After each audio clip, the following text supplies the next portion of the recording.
If you had told me that Nagasaki would be one of my favorite places to visit during my 5-week trip in Japan, I would have been very skeptical.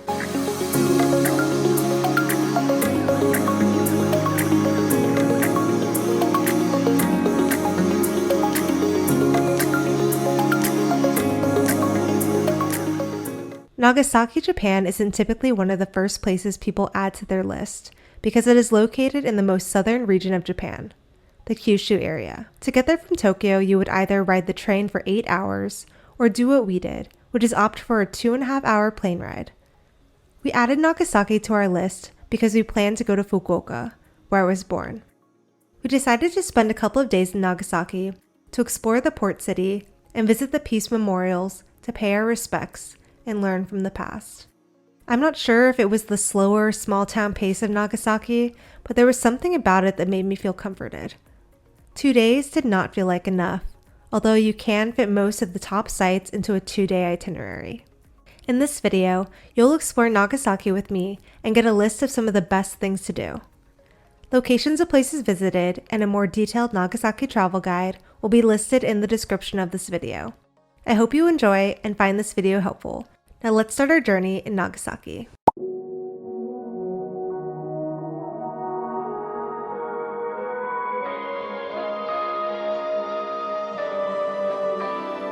We're gonna get this because that's what Nagasaki is known for. Cheers. Kanpai. Kanpai. Dad got soup and then I got the fried noodles. Oh my gosh, this looks so good. Hold on. Gosh.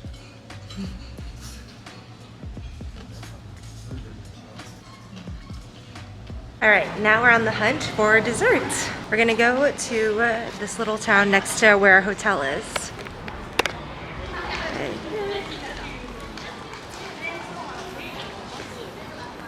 Located right next to our hotel is Glover Street, an uphill, windy, and cobbled road that leads to Glover Garden. The street is lined with local shops, restaurants, and the oldest Catholic church in Japan. At the end of the street is an uphill path that leads to Glover Garden, an open-air museum in Nagasaki where you can see the Western-style homes and mansions of foreign trade residents.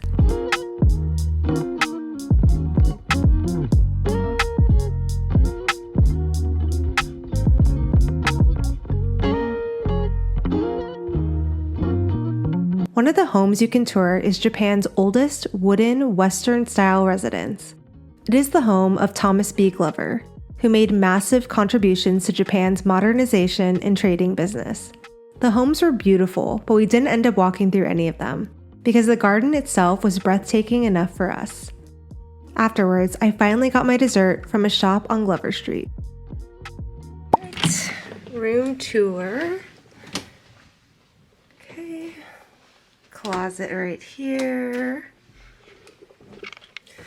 Bathroom on this side. So cute. It's very petite. We have a little toilet there. And then on this side we have a mirror. 2 beds, chair, nice little desk setup over here. A TV. And then this has a little balcony right here, which is really cute. So, but there's construction over there, so not really a view, but pretty cool. It's so dark in this room, but just want to check in. We finally got into our hotel room and we just rested for a little bit because we've been traveling so much. I feel like finally our Japan trip is officially starting because we've literally just been in airports and hotels. And today was the first day we actually got to walk around and explore Nagasaki, and it's so beautiful here. Right now what we're gonna do is we want to stop by a Uniqlo, and the closest one is actually at the Nagasaki port, so it's just a good excuse to walk over there. It's about a 20-minute walk, I think, so gonna get some steps in, walk over there, maybe grab some food, get some beers for the room. Yeah, so the night is just beginning and I'm very excited.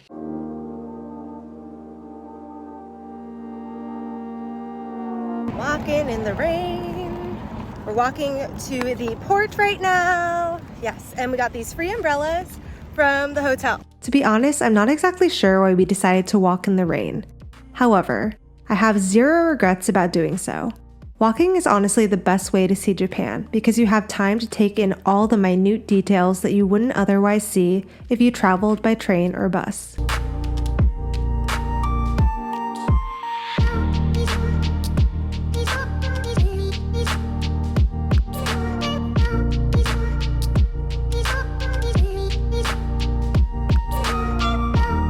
For dinner, we ate at one of the restaurants located on the bottom floor of the mall we were in. There were lots of options, but we chose this beef restaurant. Salad and soup. My dinner. That was good. That's kind of And then Dad got hamburger steak.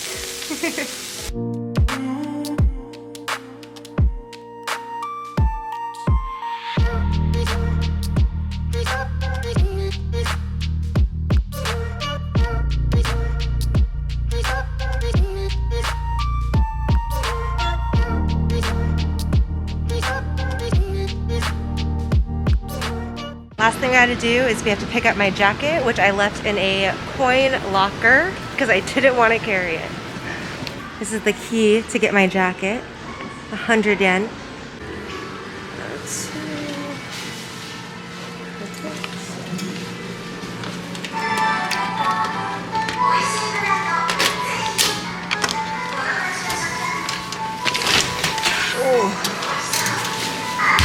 The next morning, we walked to an area down the street from our hotel and found a coffee shop to get breakfast and coffee.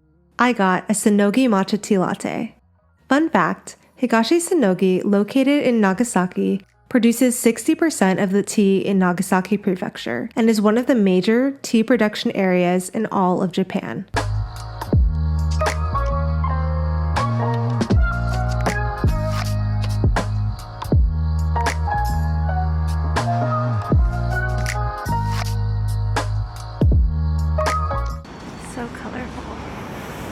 You can't go to Nagasaki and not visit the museums and memorials at Peace Park.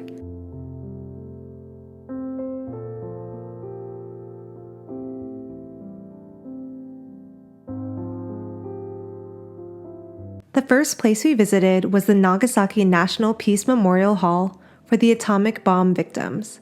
The memorial is a place for visitors to commemorate those that lost their lives as a result of the atomic bombing in 1945. And offer prayers of peace.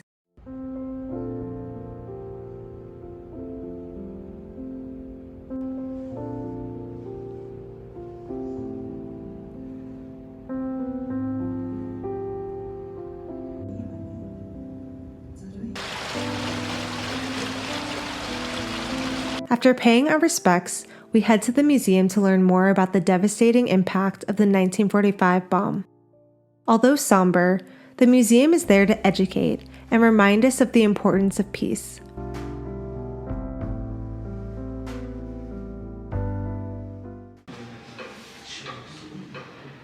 All right, we just finished the Atomic Bomb Museum and the memorial for the atomic bomb victims.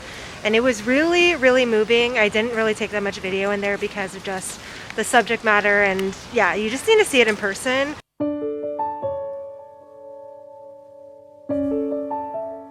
Located next to the museum and memorial is Peace Park, a tranquil public garden dedicated to the victims. The Hypno Center can be found inside the park, alongside memorial statues and partial remnants of buildings that survived the blast.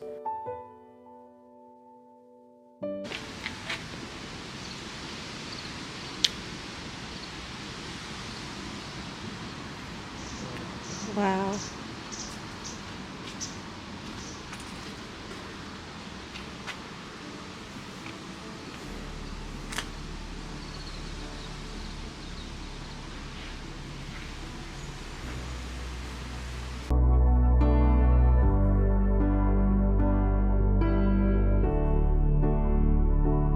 Look at how pretty these leaves are, though. So pretty. And this whole park is surrounded by it.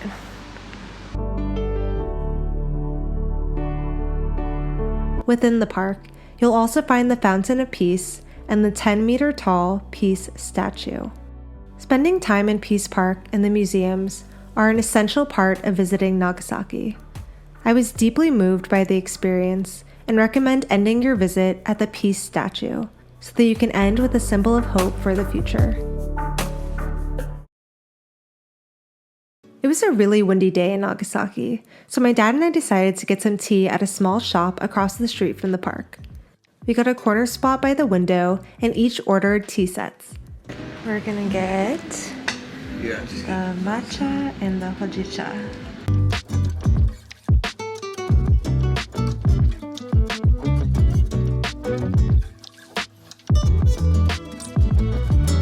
Oh my gosh, I'm excited for that.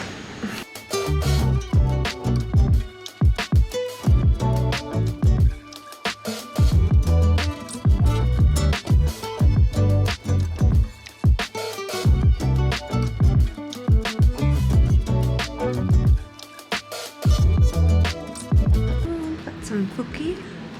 Looks so good. Complimentary. Oh my gosh. My favorite. The owner was kind enough to give us some additional sweets for free. And as we left, I noticed he was making the sweets himself.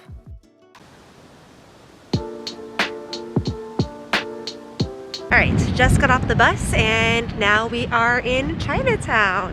One of the gates. Shinchi, Nagasaki's Chinatown, is the oldest Chinatown in Japan. It's not that big, but is the best place to eat Nagasaki's famous Chinese-influenced dishes, Sara Udon and Champon. If you're a Studio Ghibli lover, you must visit the Ghibli store in Chinatown. I've been to many Ghibli stores in Japan, but this one is by far my favorite. Not only because it isn't as packed as the stores in other major cities, but the attention to detail and the decorations are next level in my opinion.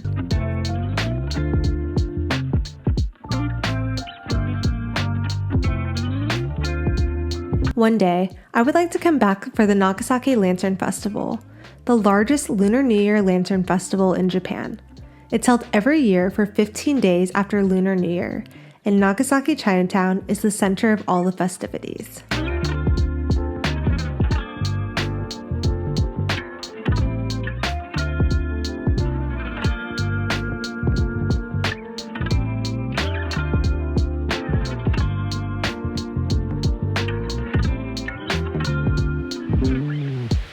The next morning, we checked out of our hotel, left our bags at check-in, and set off to do some last-minute exploring. We went back to the same coffee shop, because why not, and stumbled upon some cute local shops in the area. I did not want to leave Nagasaki.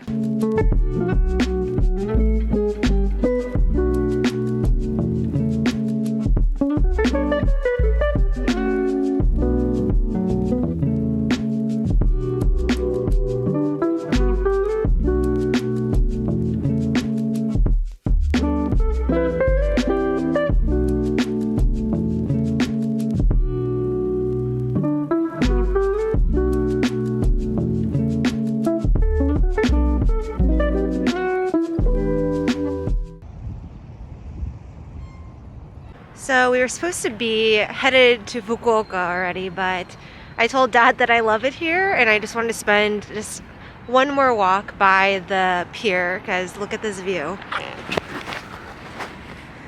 I mean, can you blame me? The water is so clear and there's fishermen over there. And look, it's like empty.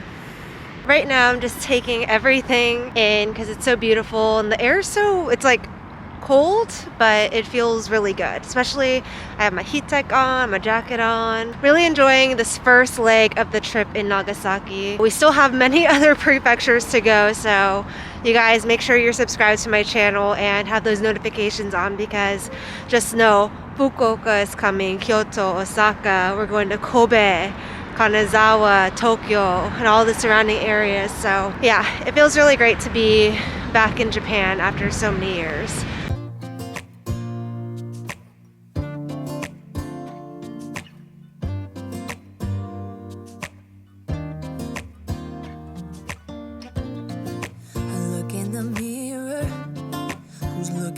At me, I don't know what happened. Guess we weren't meant to be. I know we had problems. I thought we could fix them, but we got tired. There's nothing left to do but to say goodbye and try to move on. I'll get over you, only wish that I knew how to go on. Baby, you and me, we're so messed up together. Even if we tried, we'd be stuck here forever. I don't understand right now how to make it through, but I'll get over. All right, we just finished lunch, so we're walking back to our hotel to pick up our bags, and then we're gonna head over to Fukuoka, finally.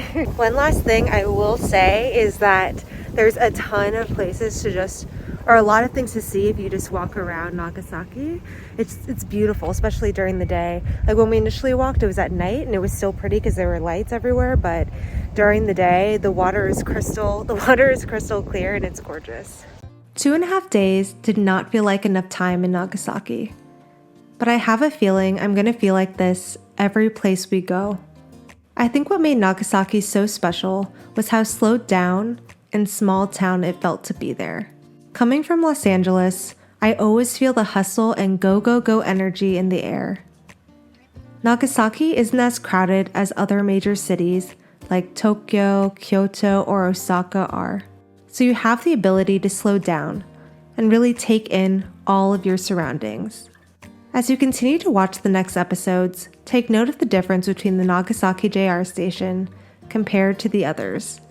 You'll notice the pace and number of people start to increase as we move from prefecture to prefecture. I hope this video inspires you to visit Nagasaki, or at least add a place outside of Tokyo, Osaka, or Kyoto to your travel itinerary. Japan has so much to offer, and I can't wait to continue this journey with you. In the next episode, we'll head to where I was born, Fukuoka.